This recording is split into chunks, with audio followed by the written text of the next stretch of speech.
good to be back. What's up, everybody? It's Young Cure with a Fallout 4 news update. The following information comes from IGN's live blog of Fallout 4's Quake-Con 2015 gameplay demo, which was only shown off to those who attended the event. Here is every new bit of information from the demo.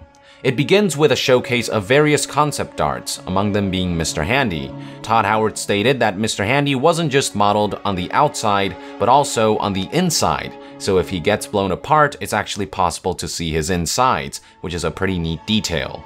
He then proceeded by talking a bit about Mr. Handy and how he will say the name that players give to their character, as long as it's common enough.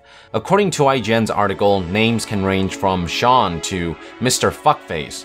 That's right, the presentation actually showed footage of Mr. Handy calling the player character Mr. Fuckface, which is pretty funny.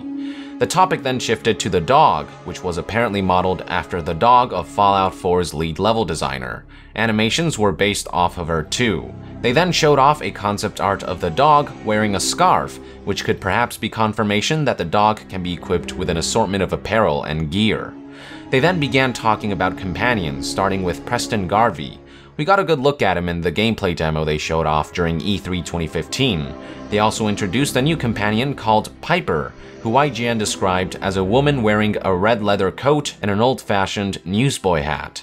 Players will first meet her in Diamond City, aka post-apocalyptic Fenway Park turned into a town, and she is the one who will grant players access to the town, which is something that her boss, Mayor McDonough, is not happy with for some reason. According to Todd Howard, Fallout 4 will feature around a dozen companions, and thus far 4 of them have been revealed: Mr. Handy, the dog, Preston Garvey, and Piper.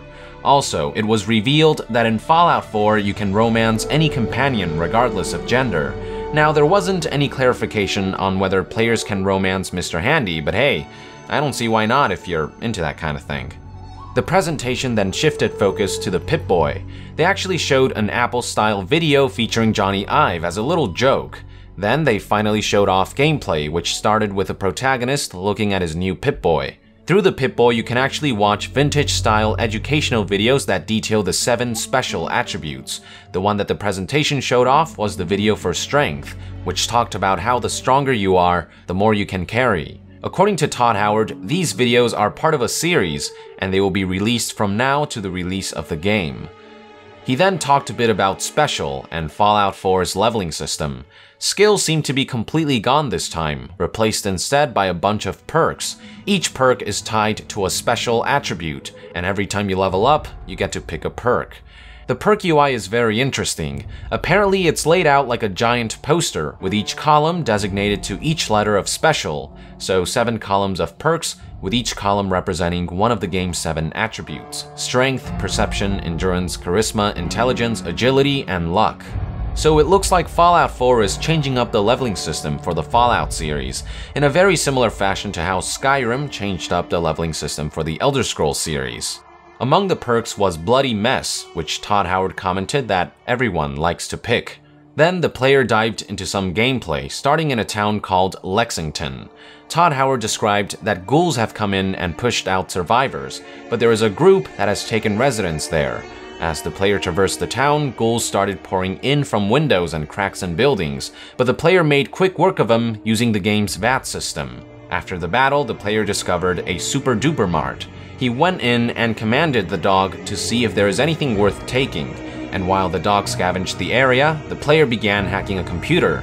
After hacking the computer, the player turned around to see a robot patrolling the mart, which says "Protect and Serve" as it waddles around. The player eventually discovered a laser musket, which he used against more ghouls that started pouring in through windows and attacking the player and the patrolling robot. The weapon is apparently very powerful, although reloading does take a bit of time, since the player character has to crank on a lever on the side to reload. The footage then cut to outside again, showing a dead body hanging from a basketball hoop. The player then moved to a place called Corvega, a power plant from which people could be heard talking further into the facility. The people turned out to be raiders, and once again the player used VATs to blast them apart.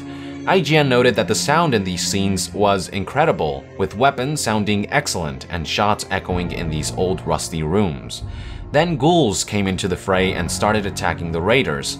Instead of getting involved, the player sat back and let the enemies tear each other apart. While that was happening, the player grabbed a metal pipe with razor attachments and then used VATS to swing the weapon at remaining survivors. The footage then took the player back outside in the town square area. After a while, an airship came by and dropped off 2 heavily armed men equipped with Fallout's iconic Brotherhood armor, who fought off raiders alongside the player using laser weapons. Then the player picked up a Fat Man, which is followed by the appearance of a massive behemoth mutant. Using VATS and the Fat Man, which according to IGN emits a mushroom cloud effect that is awesome, the player managed to lay waste to the behemoth. And that's where the presentation ended, and that's all the information that came out of it. So aside from a few new details on companions and leveling, along with a look at some weapons and enemies in action, we didn't miss out on too much, although I still hope that Bethesda will release the footage at some point prior to the game's release. I'm sure they will. With that, I would like to end this news update. Thank you for tuning in. Let us know in the comments below your thoughts on these new details, and to be further updated on Fallout 4, stay tuned right here on Yong Yeah. I'll see you guys next time. Yong out.